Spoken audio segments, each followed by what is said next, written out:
Iya. Indonesia sendiri ini adalah satu-satunya negara di Asia Tenggara yang tidak memiliki regulasi atau undang-undang mengenai pelecehan seksual di dunia kerja. Oh ya. Satu-satunya change Indonesia untuk memiliki aturan itu adalah di rancangan undang-undang penghapusan kekerasan seksual.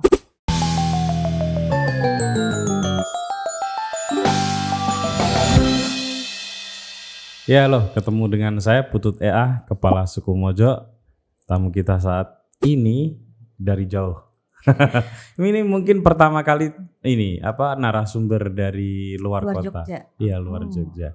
Kebetulan banget, emang berjodoh kayaknya. Memanfaatkan momentum. Betul. Pas libur panjang ya. Kemarin kira ini ada yang bisikin nih ke Mojok nih, ada orang Never Okay Project yang ke Jogja gitu kan. Sempet ngira dicepuin gitu kan.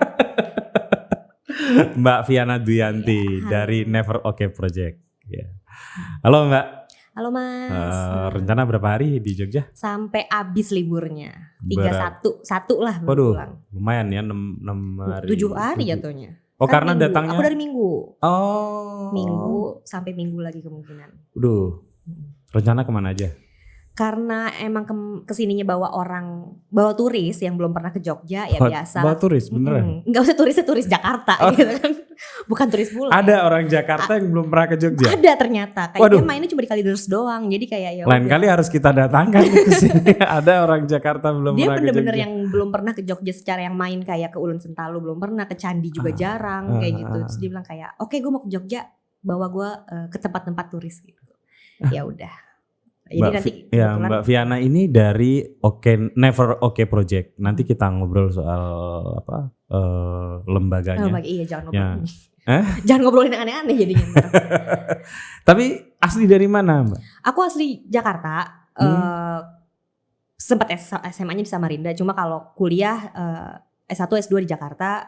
Tapi dari S1 itu udah sering bolak-balik Jogja. Karena teman-teman SMA kuliahnya di Jogja semua, kayak ada 16 orang lah di Jogja.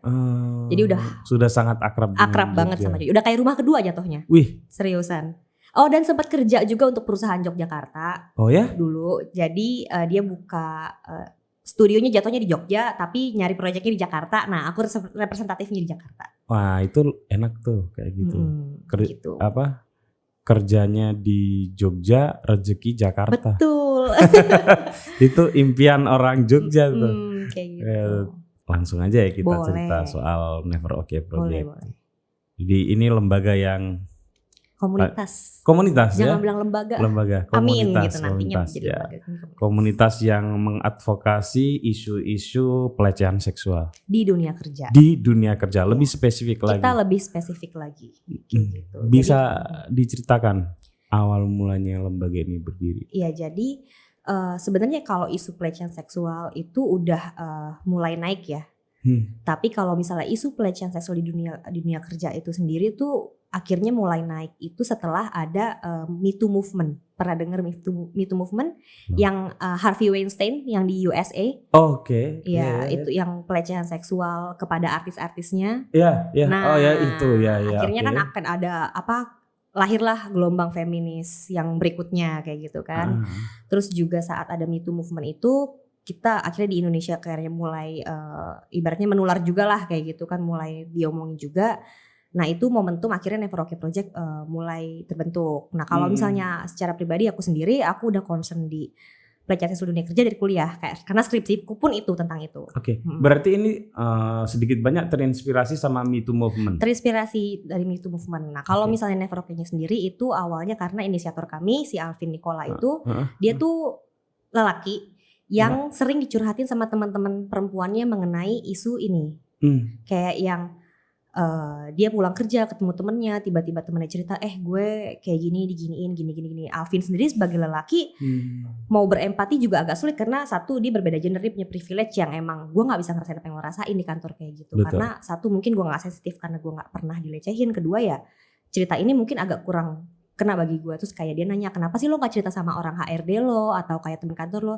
Ya mana bisa, urusan kayak gini diceritain ke orang kantor kan yang ada bikin drama. Kalau sama HRD gue disalahin gitu, padahal gue korbannya kayak gitu. Akhirnya Alvin ngerasa kayaknya butuh deh nih ruang aman buat para penyintas, buat para korban dari pelecehan seksual dunia kerja untuk ceritain pengalaman mereka saat dilecehkan di dunia kerja. Kenapa kita concern banget di dunia kerja? Karena kalau misalnya sekarang kita lihat ya, gimana ya, orang-orang muda atau orang-orang yang masih aktif bekerja itu kan ngabisin waktu 1 minggunya tuh banyak banget di kantor. 5 hari 8 jam. Betul. Minimal tuh.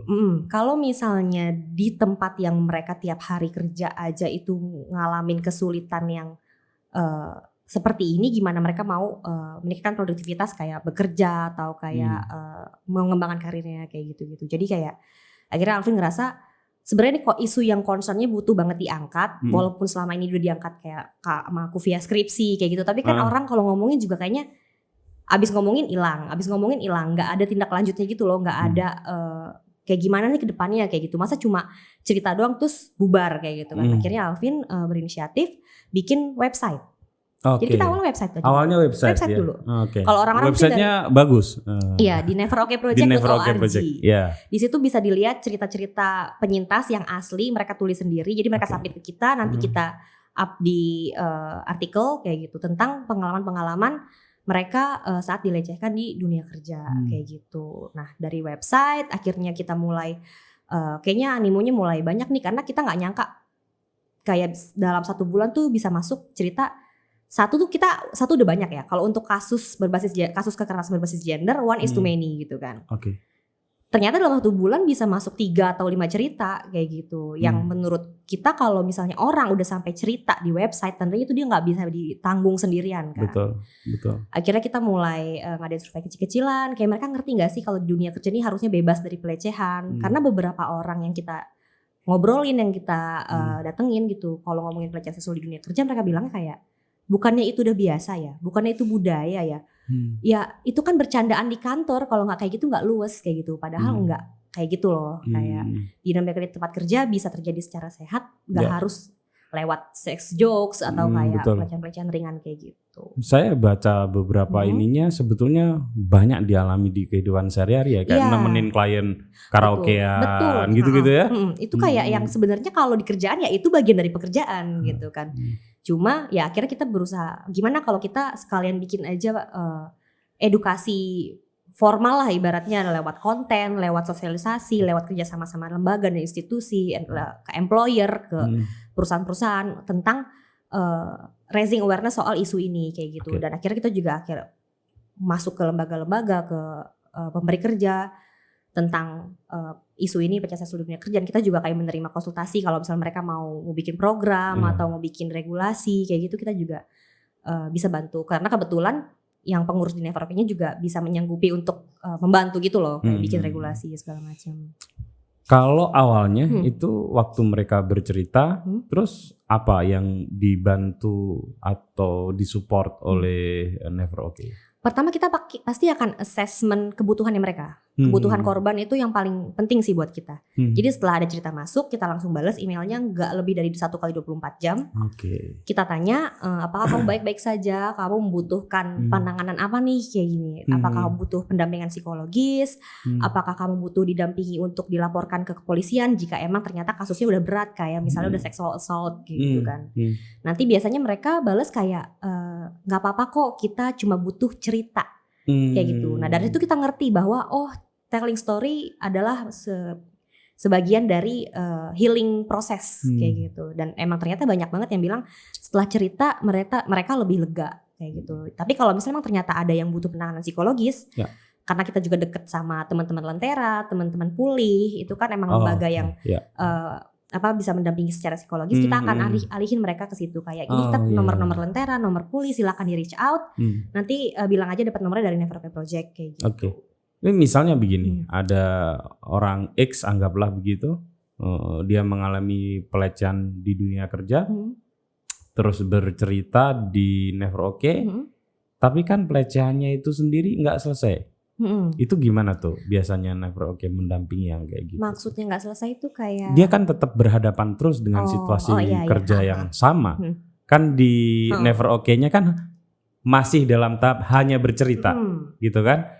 Nah sementara dalam kehidupan sehari-hari dia itu masih terus terjadi di kehidupannya sehari-hari kan. Mm-mm. Nah itu gimana tuh biasa? Kita akan memberikan saran sih, kayak misalnya kayak gimana ya supaya ini bisa berhenti kayak gitu. Kita pasti akan memberikan saran ya 2, fight or flight kayak gitu. Oke. Jadi kita bantu cari solusi. Pertama kita tanyain, perusahaan kamu atau tempat kerja kamu punya nggak nih regulasi mengenai hal ini? Kalau punya boleh kirim ke kita gak? Nanti kita bantuin cari pasal atau ayat di mana dia bisa ngajuin komplain soal hal ini ke HRD atau ke General Affair-nya. Nanti kalau misalnya ternyata tidak ada regulasinya, kita tanya lagi, kamu punya orang yang dipercaya nggak di kantor kayak gitu. Bisa nanti kita kayak kasih tahu cara-caranya supaya dia bisa aman secara pekerjaan, karir, tapi juga aman dari pelecehan. Nah kalau misalnya ternyata kasusnya udah susah banget, betul. Ya kita biasanya akan menyarankan untuk flight aja.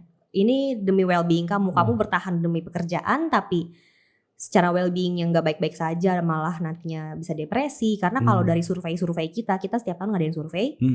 Dari survei-survei kita itu dampak dari pelecehan seksual dunia kerja tuh ternyata cukup serius kayak gitu. Bukan yang dampaknya cuma bete doang, enggak, tapi banyak yang jadi resign, banyak yang gak mau kerja. Karena bahkan, panjang kan itu ya. Bahkan ada yang dari survei kita tahun 2019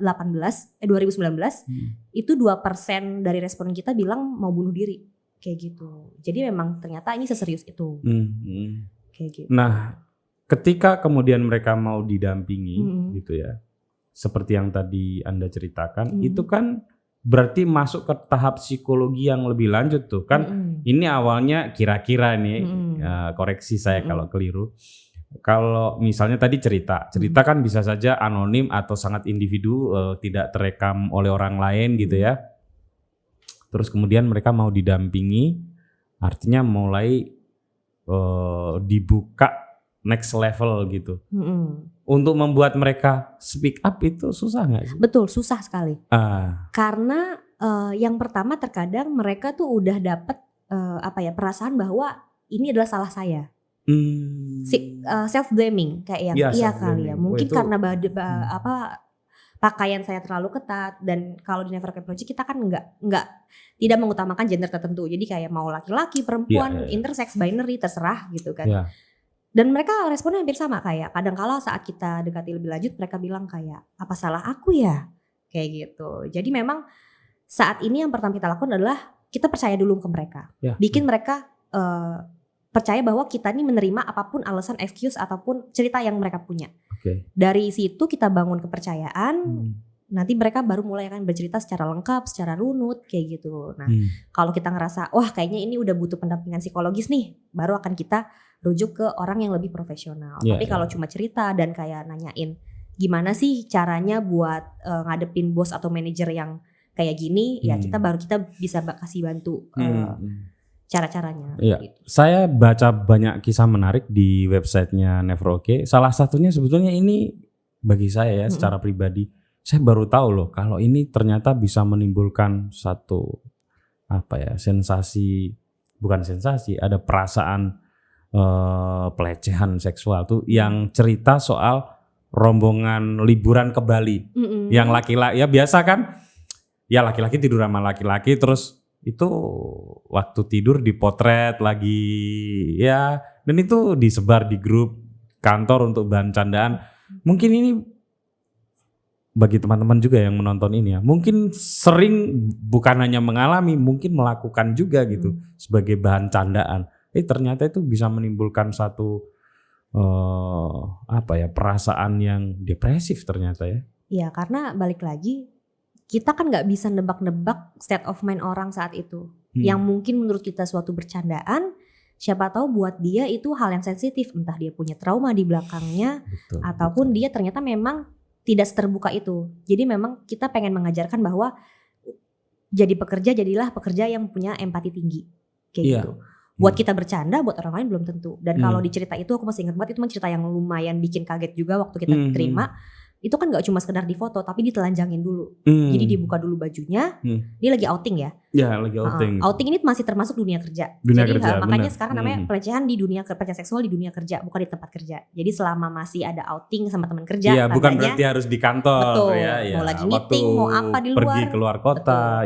Outing juga masih dunia kerja. Benar. lagi tidur gitu, dibuka bajunya lalu difoto, lalu disebarkan di grup gitu. Walaupun sama laki-laki itu adalah suatu yang apa ya? Ya buat orang-orang yang bercandain mungkin yang Biasa. kurang empati ya, kayak ya itu bercandaan biasa aja ya.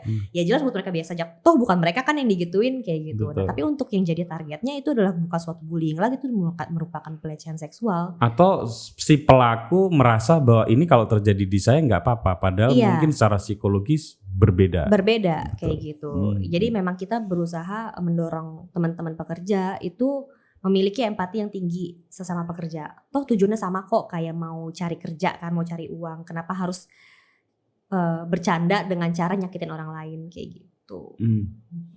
Kalau di aturan sendiri sebetulnya itu ada nggak sih? Nah ini sedihnya sih. Indonesia sendiri ini adalah satu-satunya negara di Asia Tenggara yang tidak memiliki regulasi atau undang-undang mengenai pelecehan seksual di dunia kerja. Oh ya. Satu-satunya change Indonesia untuk memiliki aturan itu adalah di rancangan undang-undang penghapusan kekerasan seksual. Oh, yang RUU PKS. Tapi sepertinya nasibnya masih buruk. Jadi kembali lagi nih, akhirnya kita masih berpegang pada surat edaran dari Kementerian Tenaga Kerja tahun 2013.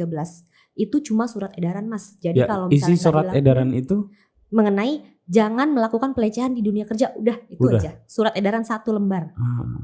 Kalau di RUU PKS-nya agak detail, bisa diceritain? Kalau di RUU PKS itu kita memiliki intinya kalau di RUU PKS adalah kita mengakomodir kebutuhan korban.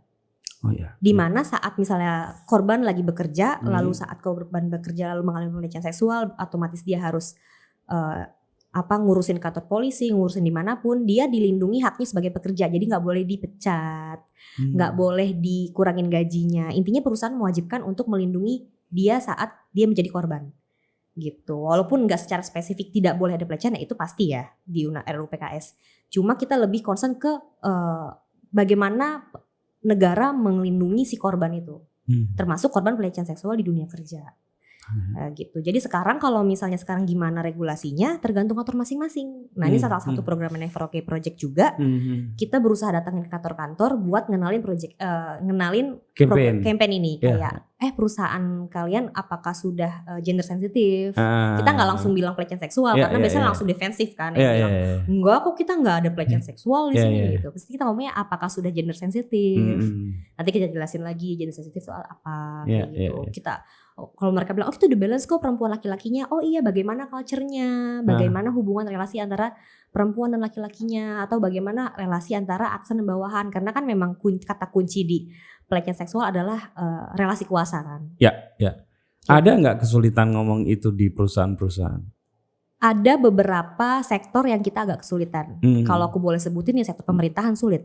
Oh, malah justru sektor pemerintahan yang sulit sekali. Karena itu udah kayak mendarah daging kulturnya untuk budayanya mereka untuk bercandaan. Dan kayaknya senioritasnya masih hierarkinya juga tinggi banget. Hierarki, jadi relasi kuasanya jauh banget nih antara staff misalnya dengan kasubag, kabag kayak gitu. Dan mungkin juga kayak mereka pikirnya isunya juga agak jarang di mereka gitu loh. Mereka pikir pelecehan seksual jarang karena mungkin tidak mereka sadari. Iya, kan? Karena mereka pikir pelecehan seksual tuh yang kayak langsung diperkosa atau kayak sexual assault yang seperti itu. Ternyata apa yang mereka lakukan sehari-hari gitu ke bawahannya kadang-kala udah melakukan pelecehan seksual mereka nggak tahu kayak gitu. Tapi kalau bahkan job-job para menteri kita saya baca juga masih sangat itu, ini ya. Seksis gitu kan, masih misoginis. Jadi ya memang agak susah sih sektor itu. Lalu sektor-sektor yang lain sudah mulai terbuka sih. Kayak gitu. Yang ya mungkin yang aku sayangin dari di sektor-sektor pekerjaan Indonesia justru yang lebih terbuka yang emang punya afiliasi dengan perusahaan di luar negeri kayak gitu. Mereka lebih aware dengan masalah ini, sedangkan kalau perusahaan di Indonesia ya dari pemerintahan lokal segala macam mereka masih yang kayak ini kayaknya nggak concern kita deh kayak gitu.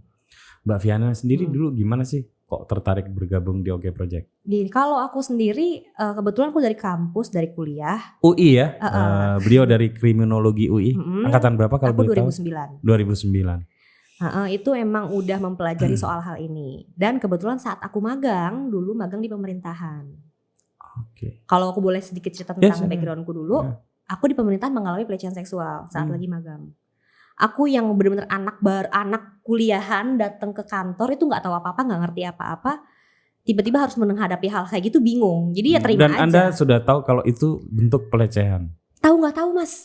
Karena kebanyakan gitu ya. Satu sisi kayak semua orang biasa aja. Yeah. Kok aku lihat semua orang biasa aja, nggak ada yang jengah, nggak ada yang aneh gitu.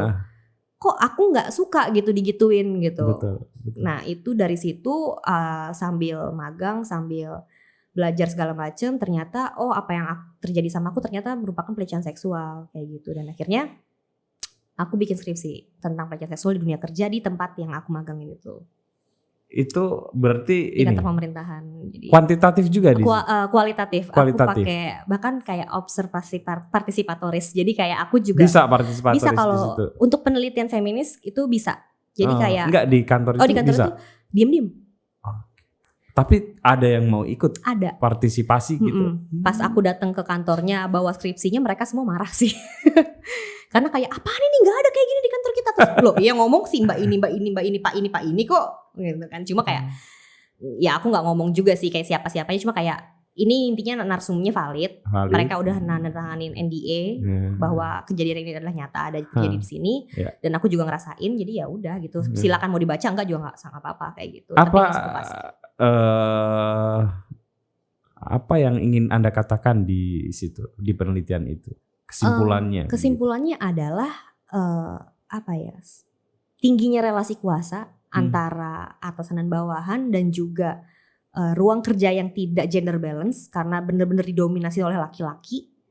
Itu membuat ruang kekerasan seksual menjadi lebih luas gitu loh.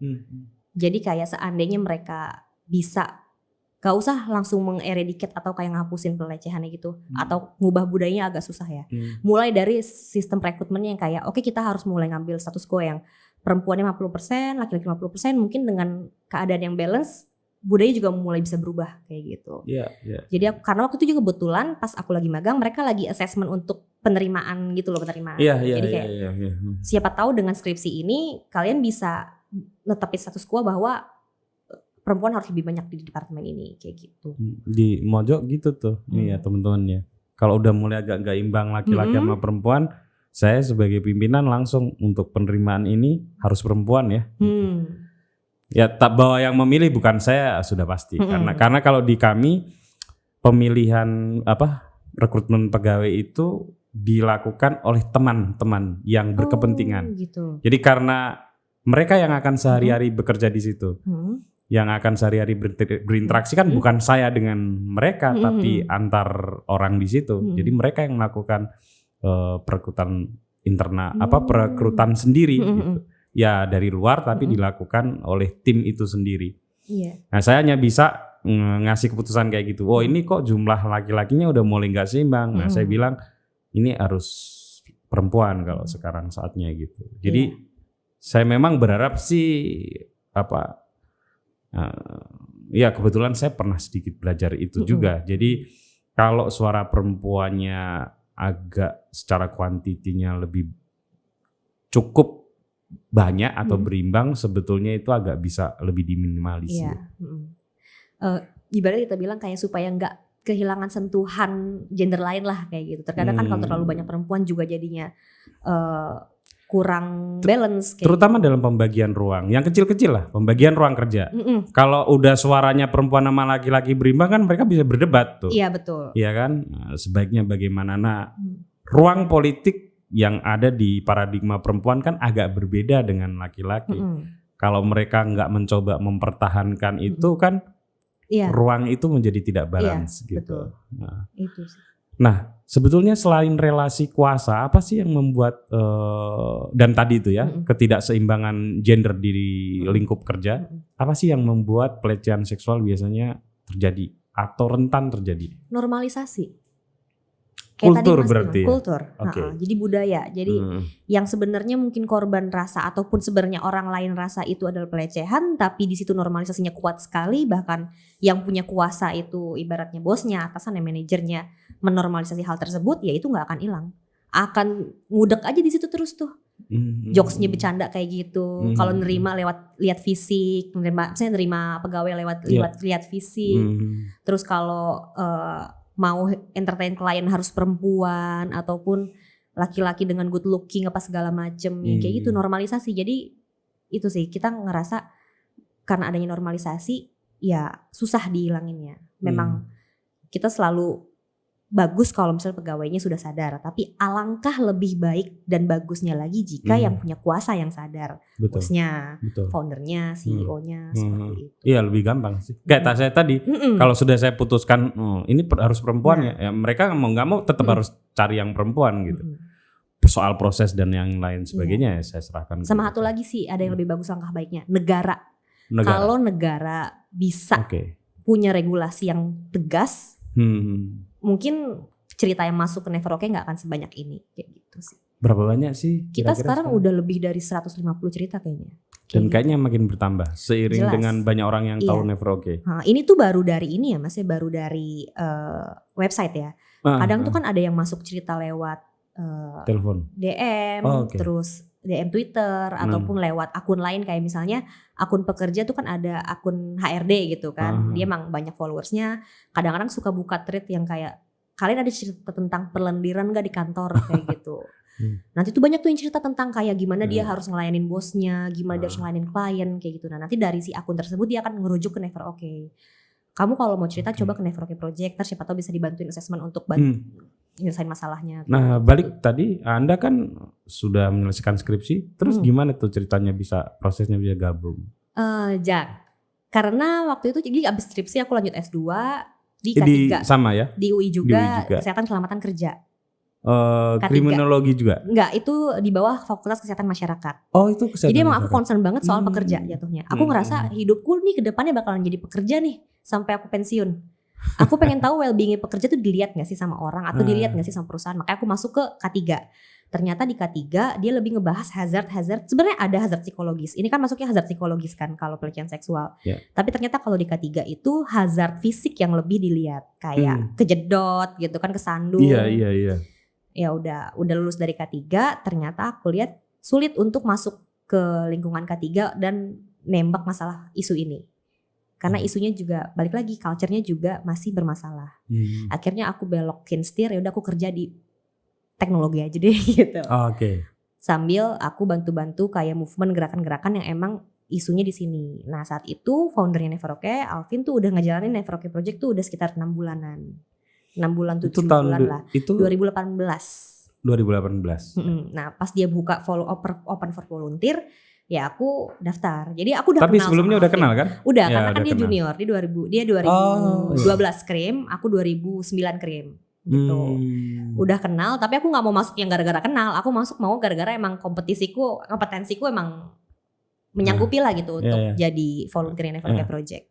Aku masuk di situ, kebetulan aku bilang juga cerita bahwa kayak iya jadi kan skripsi tentang ini kayak gitu, kuliah S2 tentang ini, gue kayak bisa bantu ini untuk di program, diterima lah. Nah di Never Okay Project sendiri aku ditaruh karena emang memiliki kompetensi untuk memberikan pendidikan mengenai pelecehan seksual di dunia kerja, ditaruhlah di divisi yang memang tujuannya untuk intervensi sosial. Melakukan edukasi ya, kepada para pekerja, campaign, menjalani program seperti itu. Apa tantangan terbesarnya dalam melakukan campaign isu ini? Lebih ke ini sih, lebih kayak mengubah mindset seseorang tuh kan sulit ya. Jadi aku nggak mau ngubah, tapi aku mau bikin mereka tahu aja dulu gitu. Iya, aware dulu aja gitu. Tantangannya karena aku masih sering di debat kalau lagi ngisi sosialisasi. Apa tuh biasanya debatannya tuh? Debatnya yang kayak itu kan bercanda kayak gitu. Kalau harus ngertiin orang lain capek lah, baper-baper mulu kayak gitu. Jadi biasanya kayak, gimana tuh jawabnya? Ya kita jawabnya dengan ya pasti kita nggak mau nyalahin mereka juga gitu. Betul. Kan. Kita kan kalau mau nyalahin balik lagi ya memang karena mungkin sistem edukasi kita yang nggak pernah ngajarin tentang sensitivitas gender dari awal gitu kan. Jadi ya kita bilangnya kayak ya kita pakai empati aja lah gitu kan. Misalnya nih, misalnya bapak lagi bete gitu, bad mood, banyak kerjaan gitu kan, lagi apa segala macem, tiba-tiba disenggol gitu kan sama orang. Walaupun senggolnya nggak secara seksual apa bapak bisa marah kan kayak gitu. Betul. Nah apalagi yang hubungannya sama pribadi kayak gitu. Terus kita juga harus ngejelasin soal masalah konsensual gitu kan. Apa sih konsensual itu, dan itu juga ternyata merupakan konsep yang asing buat orang-orang. di sini. Sekalian dijelasin dong. Iya, jadi konsensual itu adalah persetujuan dari kedua belah pihak. Nah, biasanya konsensual itu digunakan saat melakukan aktivitas seksual. Tapi nggak harus di situ. Konsensual juga ya bisa saat kita interaksi sama teman kantor, teman kerja. Ada kan orang yang tipenya emang suka sentuh, touchy gitu, kayak kalau mau ngomong harus pundak, paha gitu kan. Nah, kalau misalnya itu dilakukan ke teman kerja yang memang deket dan sudah memiliki konsen kayak gitu, yang kayak gue kalau ngobrol sama lo boleh kan ya, kayak pegang tangan, sekedar pegang doang. Oh boleh, silakan. Ya nggak apa-apa. Jadi kayak sebenarnya nggak seabu-abu itu, tapi bisa diomongin kayak gitu. Nah, terkadang tuh tantangannya itu kayak susah lah Mbak kalau harus ngomongin kayak gini, ribet lah kayak gitu.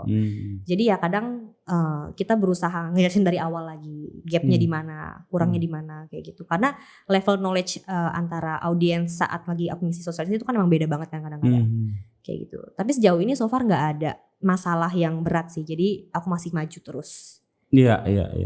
Apalagi anak-anak sekarang kayaknya masalah-masalah seperti ini mulai mendapat perhatian serius ya. Betul. Karena ya itu tadi dari Me Too Movement, akhirnya gerakan feminis di Indonesia juga mulai bergejolak kayak gitu kan, dimana feminis ini juga bukan yang harus, kalau misalnya pasti teman-teman Mojok juga pada ngerti ya, bukannya harus perempuan ini lebih. Oke, kita yang dilawan sama feminis adalah patriarkinya, sistemnya, dimana sebenarnya patriarki juga sangat merugikan laki-laki. Di mana laki-laki nggak boleh marah, nggak boleh gondok atau emosi ataupun sensitif saat dilecehin, harus cool, harus tenang. Itu yang jadi itu sering banget dicurhatin sama teman-teman pekerja kalau kita lagi sosialisasi. Kayak iya Mbak, kalau aku mau curhat saat pantatku ditepok sama ibu-ibu, nanti aku dibilang baper, dibilang kayak banci ya, kayak gitu. Kayak padahal kayak ya jangan kayak gitu kan. Kayak istilah-istilah juga kayak gitu juga kan menyakiti kaum tertentu kayak gitu. Jadi memang yang dilawan itu sistem patriarkinya, bukan dari laki-lakinya itu sendiri. Gitu. Makanya kalau di Never Okay Project kita bilang, kalian berat ke perempuan ya? Ya enggak. Kita banyak banget yang cerita laki-laki. Justru kayak mereka berterima kasih karena di Never Okay mereka bisa cerita bebas kayak gitu. Iya. Gitu sih Mas. Itu pun ya itu secara tidak langsung memang nggak ada hubungannya dengan laki-laki atau perempuan, bisa kena ke siapapun ya. Bisa kena ke siapapun, tapi memang dalam dunia yang masih patriarki seperti Indonesia pasti korbannya lebih banyak di perempuan, pasti itu. Jadi saya juga nggak mau bilang bahwa oke, ini bukan hanya laki-laki dan perempuan, ini urusannya adalah urusan sensitivitas kita, kesadaran kita, tapi nggak boleh juga begitu. Kita harus sadari bahwa Indonesia masih sangat patriarki, sehingga memang kecenderungan korban terbesar tetap perempuan. Data pasti perempuan, kayak gitu. Sempat juga ada yang nanya, kalau misalnya kita kan juga ada afiliasi sama Komnas Perempuan gitu kan, misalnya kalau misalnya laki-laki yang diginiin, dilecehin, ngadu ke siapa? Nggak ada Komnas laki-laki nih kayak gitu. Ya bisa Komnas Perempuan sebenarnya, bisa kayak gitu. Ya cuma balik lagi kita ada di dunia negara yang masih patriarkis, ya mau nggak mau yang ada Komnasnya yang Komnas Perempuan dulu gitu kan. Ada berapa relawan dan aktivis di Never Okay? Kalau sekarang pengurusnya 4, pengurus utamanya 4. Ini kita yang dari awal sampai sekarang lah gitu. Lalu kita buka relawan, untuk batch ini kita punya 9 relawan. Banyak yang orang tertarik. Banyak. Kita walaupun kita berusaha buka per batch, tetap aja suka ada yang email gitu loh. Iya, relawan 9 tuh banyak loh teman-teman ya. Sebelumnya pernah 15 loh relawannya. Wah itu kok waktu produksi konten udah mau ngalahin Mojok kayaknya tuh. Kontennya mana nih, gak keluar-keluar nih gitu. Itu artinya kesadaran teman-teman muda itu makin tinggi kan. Kayak gitu, dan gak cuma dari kelas pekerja. Ternyata banyak mahasiswa juga yang udah mulai aware masalah ini. Kayak mereka ngerasa kayak iya kan kita mau magang Kak, kayak gitu. Jadi kita harus tahu hal-hal kayak gini, masalah kayak gini kayak gitu. Nah dalam dunia pendidikan formal kayak gini dikasih tempat gak sih? Enggak. Kan misalnya ada MKDU, mata kuliah dasar umum. Sekarang saya gak tahu namanya apa. Ada Pancasila, ada bahasa Indonesia. Hal-hal yang bersifat secara politik tepat gitu ya. Sensitivitas gender dan lain sebagainya itu ada gak sih kemungkinan untuk diberikan kepada mahasiswa? Itu aku juga bingung sih Mas. Kayak aku kan 10 tahun yang lalu kan kuliah mata kuliah ini kan. Kalau di kriminologi sendiri gimana? Ada kan? jelas. Pasti justru kan? yang Dan teorinya dipelajarin. pasti pakai teori kritis. Oh, pakai teori kritis.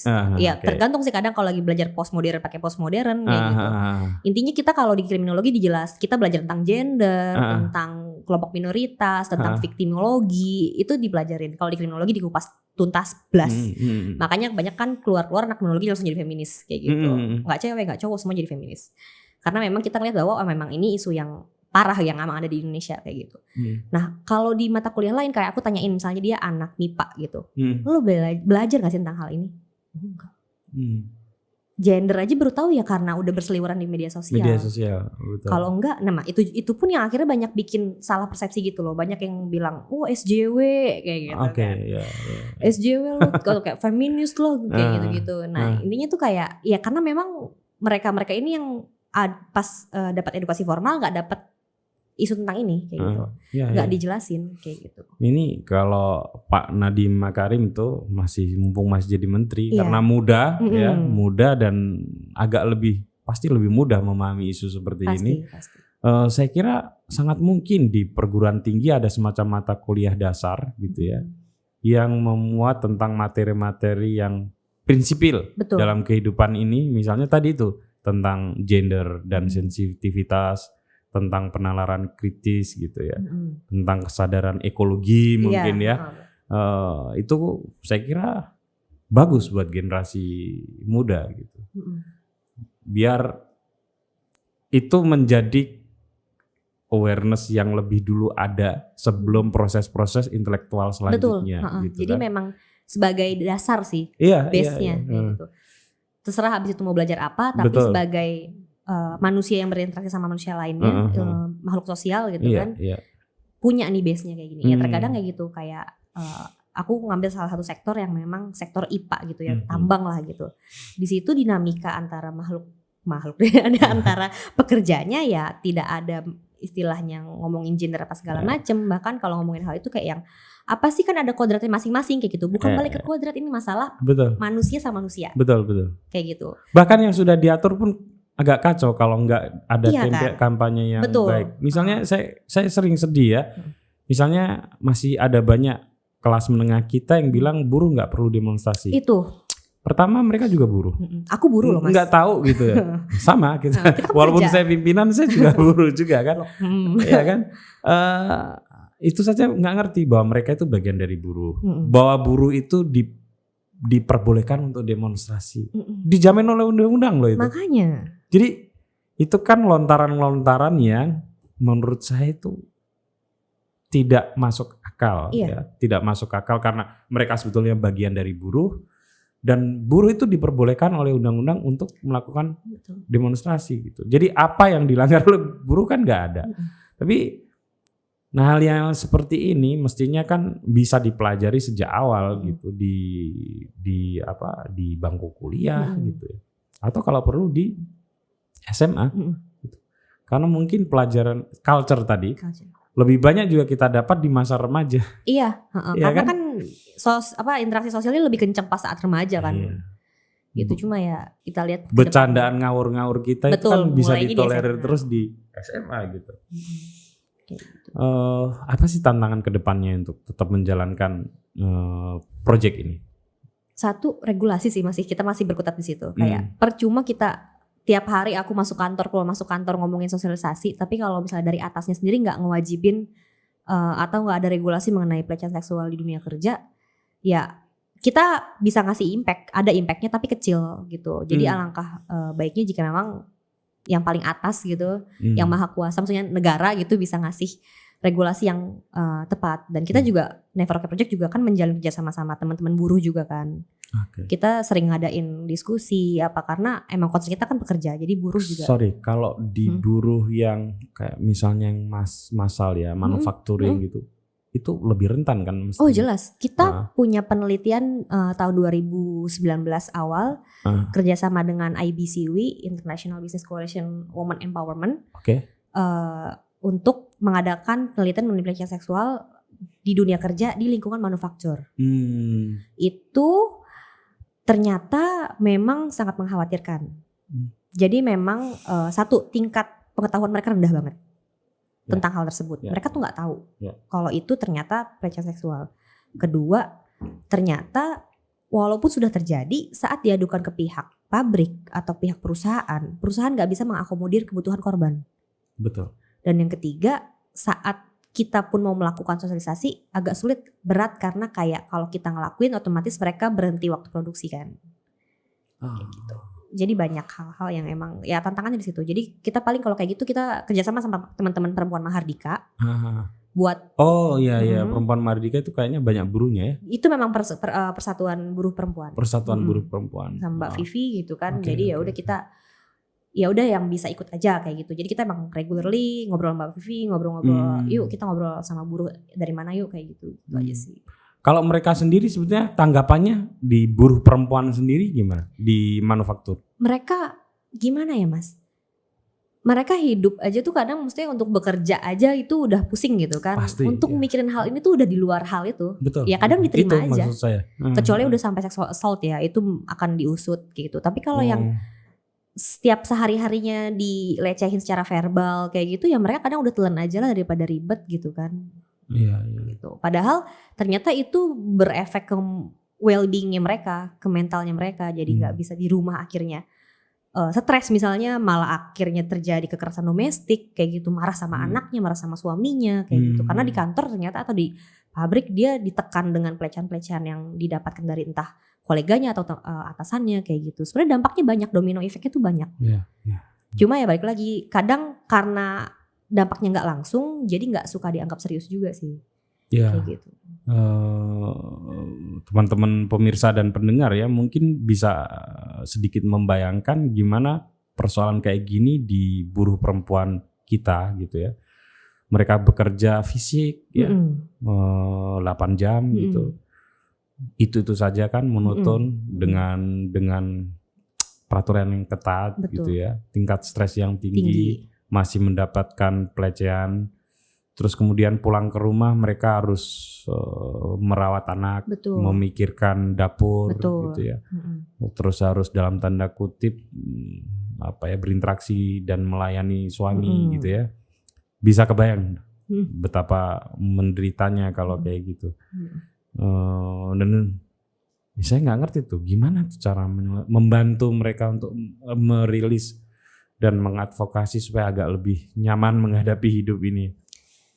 Gimana ya, kayak yang terjadi barusan aja malah, maksudnya dari undang-undang yang kemarin yang lagi hot ini aja malah bikin keadaan mereka lebih terhimpit kan gitu. Saya dulu pernah, saya agak bisa membayangkan betapa agak menyesakkan ini karena saya dulu pernah mengikuti penelitian waktu awal-awal selesai kuliah tuh. Kesehatan, sebetulnya sederhana penelitian itu, yaitu kesehatan ibu. Bagaimana seorang ibu atau istri bukan memikirkan, mendefinisikan gizi terhadap diri mereka sendiri. Jadi gizi itu ada di imajinasi mereka, di pikiran mereka itu ternyata hanya untuk anak dan suami. Jadi mereka itu bahkan tidak sempat memikirkan dirinya itu ketika makan bergizi nggak? Iya. Gitu. Jadi memang kalau ada makanan kan selalu diprioritaskan anak. Setelah anak mereka memprioritaskan suami. Ini sekali lagi bukan karangan kaum kelas menengah perkotaan ya yang saya teliti ya. Jadi mereka itu dalam tanda kutip itu dapat sisa-sisa. Iya. Jadi makanan yang relatif tidak lagi bergizi, lauknya sudah habis.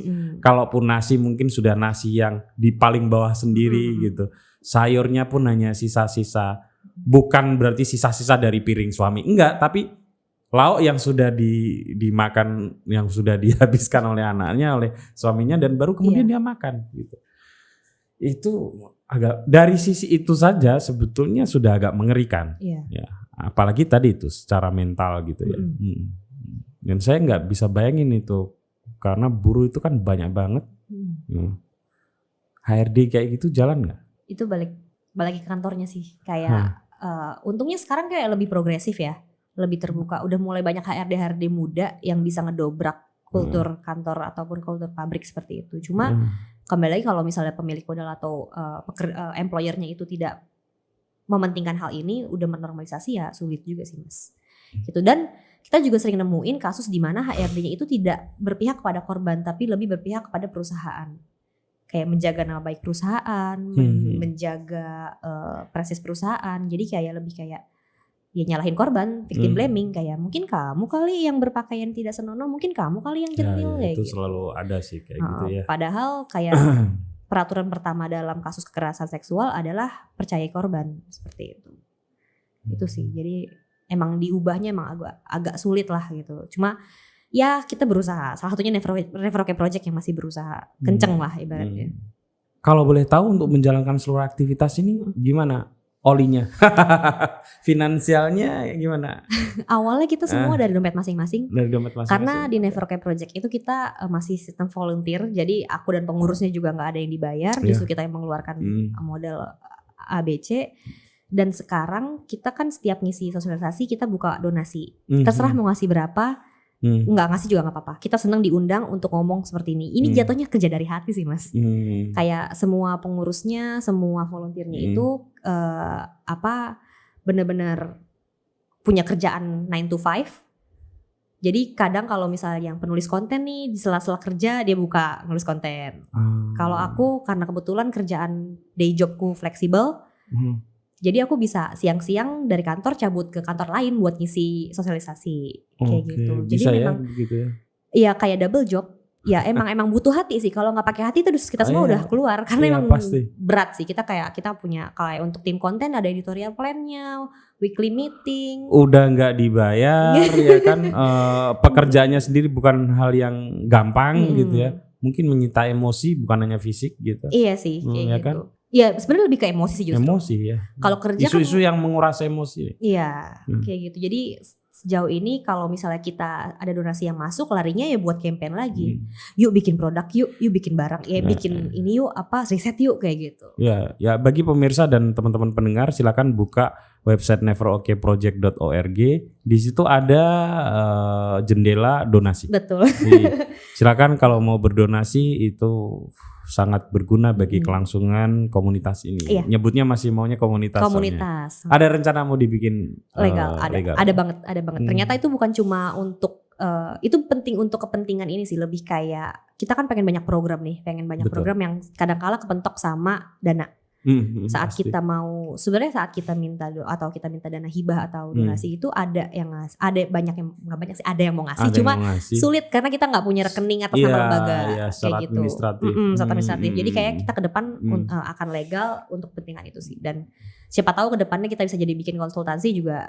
Ya kenapa enggak kayak gitu. Dan semoga bisa tidak hanya Jakarta mungkin ya. Betul sekali. Kita emang berniat kayak sekarang kita kalau dulu karena belum ada PSBB, WFH segala macam kita nerima volunteer terbatas untuk Jakarta. Tapi semenjak kita WFH kita buka untuk kota mana aja dan Jogja juga ada satu kita volunteer di sini. Oh dia stay di sini. Dia stay di Jogja. Tapi kebetulan hari ini lagi pulang ke Blitar. Jadi nggak bisa diajak. Tadi mau aku ajak sini biar dia jalin relasi lah sama di sini gitu kan. Kalau misalnya Mas juga mau ngundang Never Okay Project buat ngobrol-ngobrol sama Mojok buat ngobrol secara internal, kita terbuka banget juga. Justru itu yang kayak kita tawarin pertama kali ke institusi atau ke media online yang pengen collab sama kita. Kita nanya dulu ke mereka. Culture kalian di kantor gimana kayak gitu, butuh nggak ngobrol sama kita kayak gitu. Jadi sebelum kita edukasi orang lain, alangkah baiknya kita self reflect dulu kayak gimana nih sih internalnya kayak gitu. Kita nggak mau blunder juga kayak tiba-tiba kita ngomong collab atas nama ABC, nggak taunya pas kita dengar ABC kan di dalamnya toxic kayak gitu atau kayak parah gitu. Penting juga sih. Saya juga baru kepikiran itu. Gitu. Ada mungkin sesi-sesi khusus yang dipakai secara internal untuk merefleksikan apakah ada sesuatu yang tadi itu toksik sebetulnya dan tidak terekspresikan. Mumpung lembaganya masih kecil. Betul. Iya kan? Kalau udah misalnya udah sampai di atas 50 orang kan agak lebih kompleks lagi tuh masalah. Gitu. Oke. Makasih Mbak Viana. Iya, sudah cukup lama ternyata. Aku ini makasih banget loh, kayak kita kemarin langsung kayak seneng banget, cuma bingung aja kok di Jogja gitu kan, balik lagi kayak wow di Jogja. Vi gimana Vi? Gue lagi di Jogja loh tanggal segitu. Berangkat. Oke, aduh makasih.